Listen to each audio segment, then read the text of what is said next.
Hey guys, Shadow Reviewer here, and today I'll be reviewing H20 Just Add Water Season 3, Episode 4, Valentine's Day.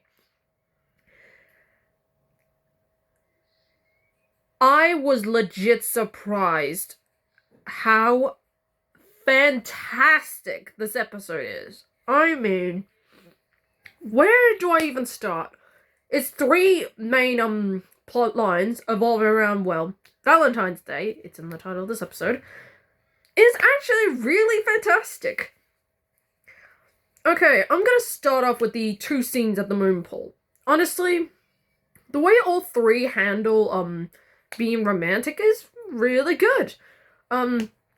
Rikki feels like she's not getting enough attention because she and Zane are running a restaurant together.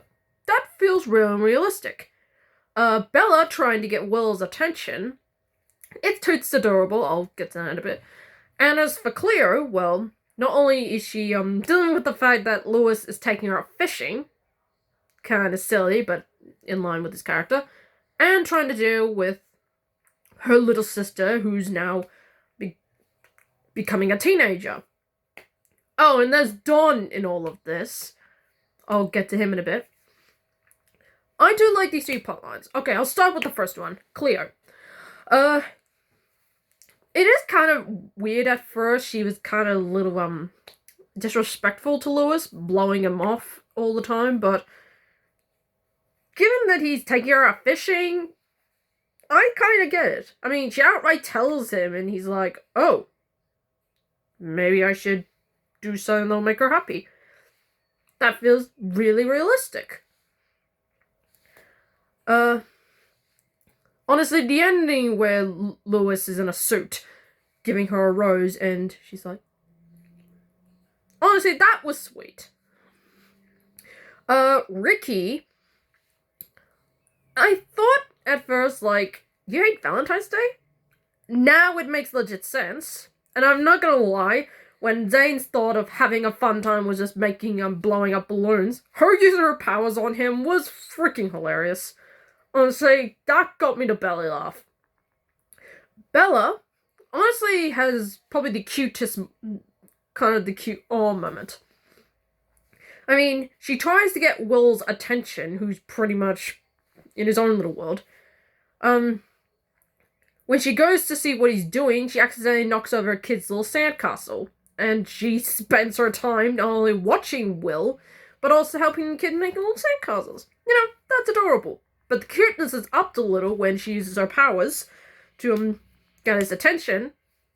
She's like, I got his attention, my work is done. And that little kid pretty much mirrors what I did back in the day when I watched H20 for the first time. Honestly, that little bit when he's trying to mimic her powers, it's so damn adorable. It pretty much mirrors me at that age. Yeah, I did that. Honestly, I was obsessed with H20 when it first came out, and I've been doing that a lot as a kid. Honestly, that scene alone pretty much mimics that.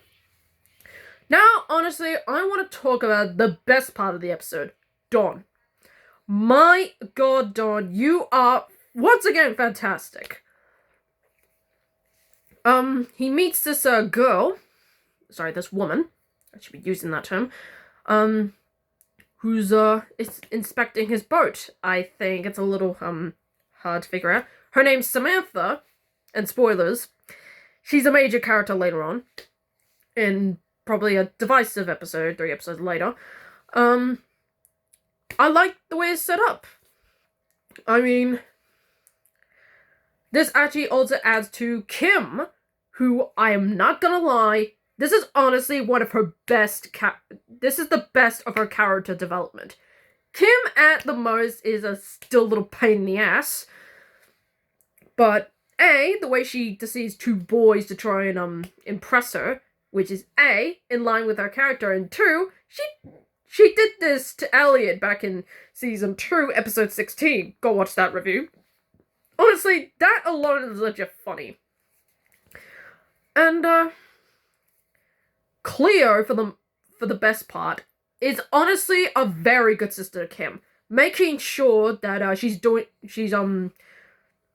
doing the right thing and trying to be there for as much as possible.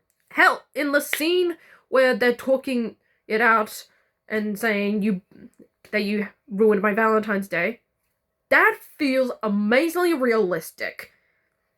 They both realize their fault and they both make amends.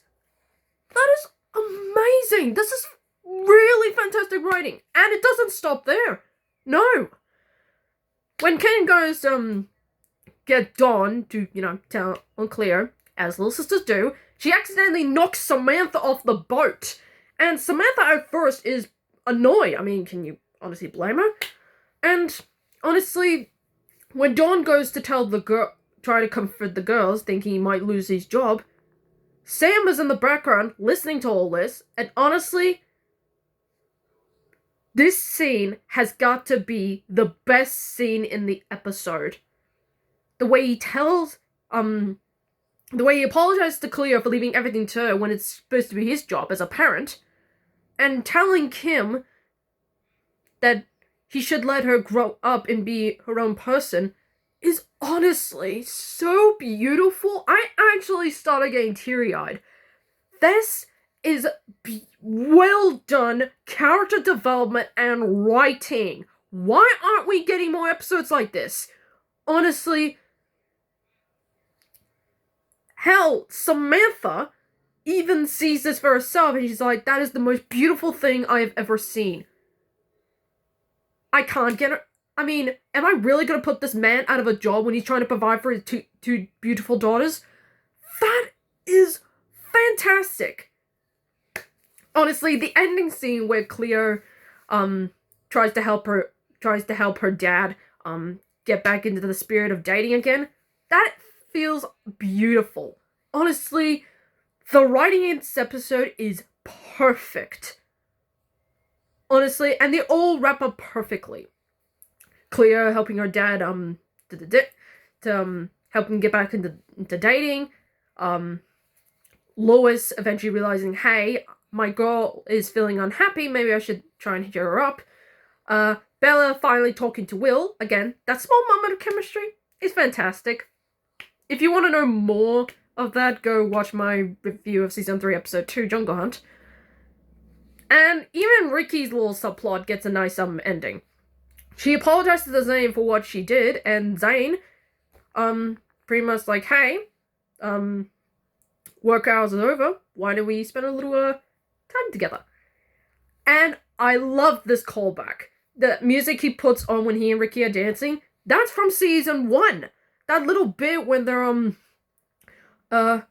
working out the first time in the relationship, not only is that a nice callback to the music, but it also shows how much awesome a couple they are.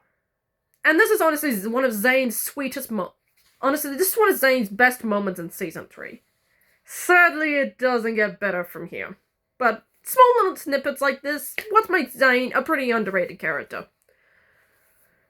Yeah, that's my review of Episode 4, Valentine's Day. I was legit surprised how good this episode was. All 5 of its subplots, Cleo and Lois, Zane and Rikki, Bella trying to get Will's attention, Dawn getting a girlfriend now, and Kim with her own relationship problems, they're all combined perfectly, and it's a work of art.